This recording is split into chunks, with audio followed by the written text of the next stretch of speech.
मराठी चॅनेलवरती मी तुमचं सर्वांचं पुन्हा एकदा स्वागत करते। आज आपण एक छोटीशी आणि खूप सुंदर अशी मोटिवेशनल स्टोरी ऐकणार आहोत। स्टोरीचं नाव आहे एक दिवा जो स्वतः प्रकाशित राहिला आणि सर्वांना प्रकाशमय ठेवत राहिला।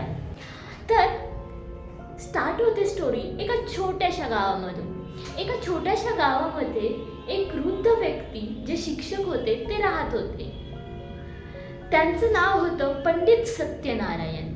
ते एका छोट्याशा घरात राहत होते, पण त्यांच्या हृदयामध्ये पूर्ण गाव बसत होतं। ते रोज सकाळी आपलं ब्लॅकबोर्ड घेऊन आणि काही पुस्तके घेऊन गावाच्या बाहेर एक पिंपळाच्या झाडाखाली जाऊन मुलांना तिथे शिकवत होते। बरेच मुलं त्यांच्याकडे शिकायला यायची। काही मुलं शिक्षणाच्या इच्छेने यायची, काही मुलं पायात चप्पल न घालता यायची, काही मुलं बिना जेवता यायची। असे खूप सारे विद्यार्थी तिथे येऊन त्यांच्याकडून शिक्षण घेत होते।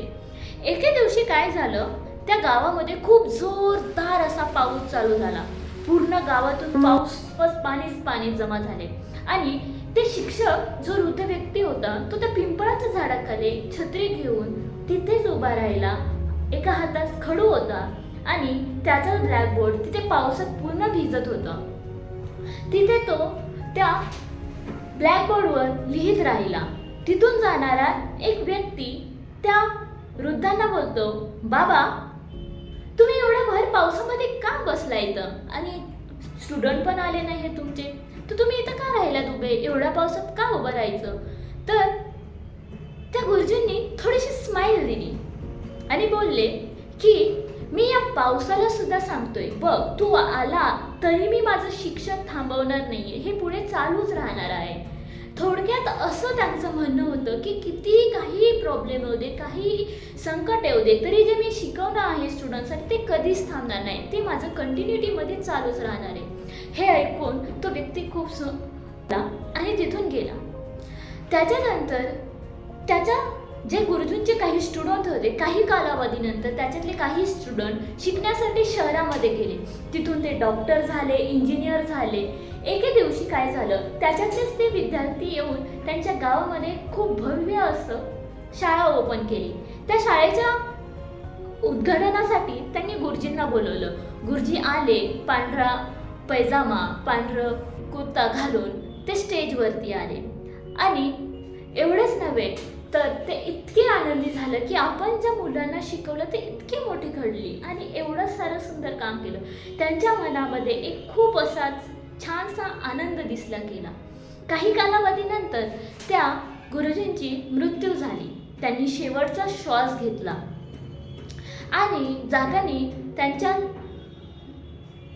त्यांच्यापाशी एक पुस्तक ठेवलं गेलं जे स्वामी विवेकानंदांचं खूप। आणि तेथील किसान बुजुर्ग जे एवढे त्यांचे जे विद्यार्थी आहेत त्यांनी त्यांच्या चरणावरती फुलं वाहिली आणि त्यांच्या तेव्हापासून ती जी शाळा आहे त्या शाळेचं नाव पंडित सत्यनारायण महाविद्यालय म्हणून असं ठेवण्यात आलं।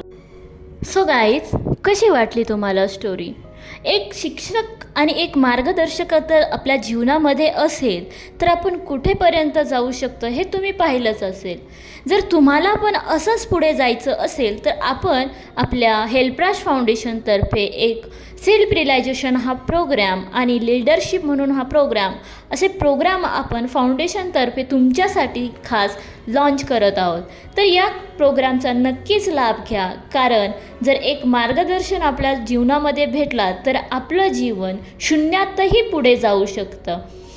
यासोबतच तुम्हाला या प्रोग्राममध्ये फक्त नॉलेज, या प्रोग्राममध्ये तुम्हाला पूर्णपणे प्रॅक्टिकल असं नॉलेज भेटणार आहे। तर वाट कसली बघताय? खाली दिलेल्या नंबरवरती संपर्क साधा आणि आजच तुमचं बुकिंग करून घ्या आणि आपल्या जीवनामध्ये पुढे जाण्यासाठी, कारण पहिलं पाऊल उचलणं खूप गरजेचं आहे। धन्यवाद।